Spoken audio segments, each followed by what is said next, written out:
Hi there, and welcome to my coronavirus video, my 6th update. I'm just going to discuss briefly what is coming up in the following updates that I'm going to do, which may be videos 7 to 12. It's a fluid situation, so this may change. I'm just going to go through the videos that I'm hoping to do soon, and then I'm going to talk about the news and talk about some key websites which have some very interesting stuff on them, which you might want to go and see to get information. Okay, so the things I'm going to discuss in following videos will be the WHO daily new cases, which peaked on 3rd of February, but the daily new severe cases and deaths are actually still rising, and on the 12th of February or around about that date, a whole bunch of new clinically diagnosed cases came in, which means that the actual peak in daily new cases, which was there, is now not really valid. Hopefully the daily new cases will come down again, and I think it has in the last couple of days, to follow this curve, but you've had this kind of one-time big increase in the number of cases because of the clinically diagnosed cases, which are a separate category. This, from the WHO data, was only from cases that were tested in the laboratory, so you had laboratory diagnoses only up to about the 12th of February. So I shall be talking about that in one video. In another video I shall do a critique of these parabolic and exponential models, which give these enormous doomsday scenarios and show that really they are pretty useless actually. Then I'm going to be talking about my own exponential decay model. This is concerning the percent of daily new cases, and it looks like this basically.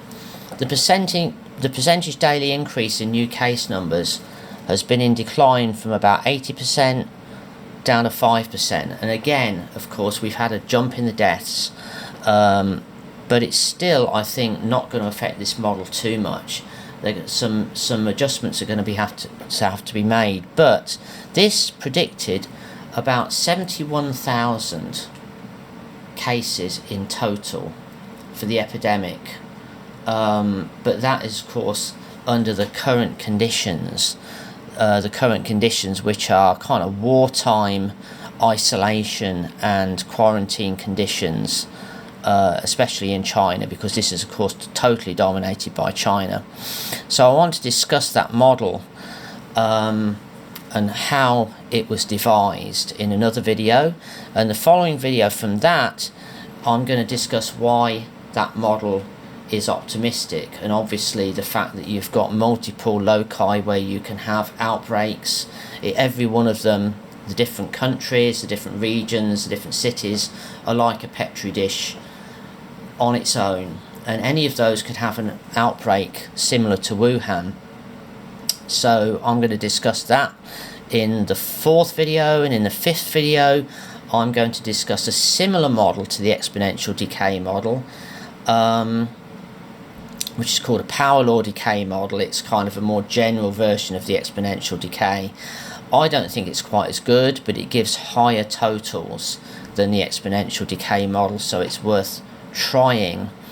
And then I'm going to talk about the multiple countries, the multiple regions, Wuhan, China, the rest of China outside of Wuhan, and various other countries, maybe Japan, Thailand, etc., wherever there might be other outbreaks, and actually do separate forecast totals for those separate regions. News in over the last 2 or 3 days, of course, key thing is we've had this jump in cases in the Wuhan area by more than 12,000 due to adding the clinically diagnosed cases by maybe x-rays or CT scans to the laboratory confirmed cases, the ones that have had a swab test.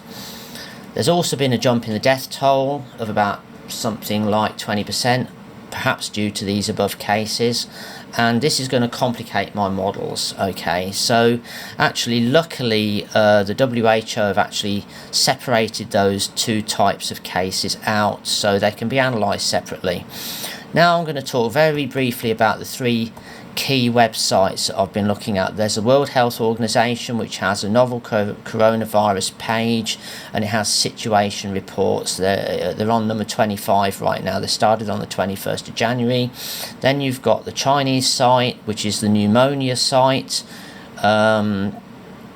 which is called real-time development. That's the real-time development of the coronavirus, basically, and the severe symptoms that come from it. And then the hub at Johns Hopkins University. I'm just going to show those three briefly, and then that's the end of this video. Okay, so here is the coronavirus site with the World Health Organization. I'll put these links in the description, and you've got various things. You've got situation reports, travel advice, etc. If you go to the situation reports link, you get report 25 so far situation reports. Each one of them looks like this, with a total number of cases, etc. at the top, and various other information, including city breakdowns and various graphs. Okay, you've got the country breakdown here, you've got the city breakdowns in China, and the latest report, well, you've got the map as well, of course, and you've got separation of the clinically diagnosed cases. And now you've got, I'm showing the Chinese website, which again has slight differences. It has existing diagnoses, it has cumulative diagnoses, which are the existing ones plus the ones that have been cured previously and the ones that have died, suspected cases and existing severe cases. And then it has some real-time graphs that shows the jump in the new cases a couple of days ago. And then you've got, and there's various other stuff on there, actually. It's very interesting. And then you've got the novel coronavirus information from Johns Hopkins University, which is also very interesting. Various news articles. This is really strange. A massive gap in pandemic preparedness. If you go to this article, there was an event in last November where they simulated a pandemic. Event number 201 dropped participants into the midst of an uncontrolled coronavirus outbreak that spread like wildfire out of South America to wreak worldwide havoc. Isn't that fascinating? They did a model of it last November, and it crippled trade and travel, sent the global economy into freefall, social media rampant with rumours and misinformation, governments collapsing, and citizens were revolting. That is astounding. They did a model of a similar pandemic to the one that we now have. And I'm going to leave you with that because that is absolutely fascinating. I hope you come and watch my videos that I'm going to do in the future. I've got 10 seconds left on this one, so I'm going to say bye-bye for now.